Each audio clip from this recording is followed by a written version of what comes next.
Hello बच्चों, let's see this question. The question says Young's double slit experiment is performed which light of wavelength 550 nanometer. The separation between the slit is 1.10 mm and screen is placed at a distance of 1 meter. What is the distance between the consecutive bright or dark fringes?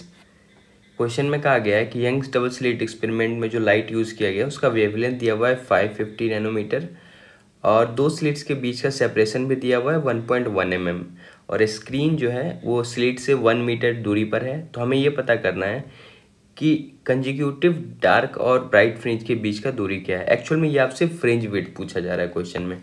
की concept of the question is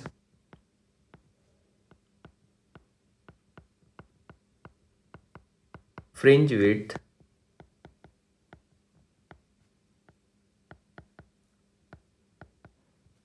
इसे normally beta से represent करते हैं इन YDSC या फिर कोई भी double slit experiment अगर आपको फ्रिंज विड्थ निकालना है तो इसका इक्वेशन होता है beta equal to lambda capital D upon small d। यहाँ पे लैम्डा वेवलेंथ ऑफ लाइट है, कैपिटल D स्क्रीन और स्लिट के बीच का दूरी है और स्मॉल d दो स्लिट्स के बीच का डिस्टेंस है। तो इसकी कॉन्सेप्ट की हेल्प से हम लोग इस क्वेश्चन को सॉल्व करेंगे। क्वेश्चन में जो लाइट यूज़ किया गया उसका वेवलेंथ है लैम्डा इक्वल टू 550 नैनोमीटर और दो स्लिट्स के बीच यानी स्मॉल d का वैल्यू दिया हुआ है 1.1 mm और स्लिट्स और स्क्रीन के बीच का दूरी दिया हुआ है 1 मीटर। तो यहाँ से अगर आप फ्रिंज विड्थ निकालो यानी बीटा, तो बीटा इक्वल टू क्या होता है lambda capital D upon small d।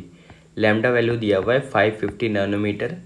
Nanometre को आप मीटर में कन्वर्ट करोगे तो 10⁻⁹ मीटर हो जाएगा। ये कैपिटल D की जगह 1 मीटर लिखोगे डिवाइडेड बाई स्मॉल d की जगह 1.1 mm यानी 10⁻³ मीटर। अब 10⁻³ 10⁻⁹ से ये 10⁻6 टाइम में कैंसिल आउट हो जाएगा ये। और आप देखो ये जो 1.1 है ये 1.1 550 से 500 टाइम में कैंसिल आउट हो जाएगा क्योंकि 11 × 5 55 होता है। तो यहाँ से बीटा इक्वल टू आप लिख सकते हो 500 × 10⁻6 को आप लिख सकते हो 0.5 × 10⁻³ मीटर।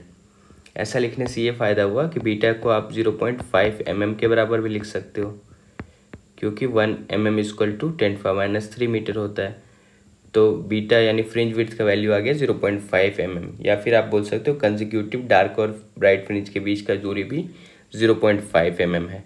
इस हिसाब से करेक्ट ऑप्शन कौन सा हो जाएगा? Option number 3 is the correct option. Hope you understood it well. Best of luck. Thank you.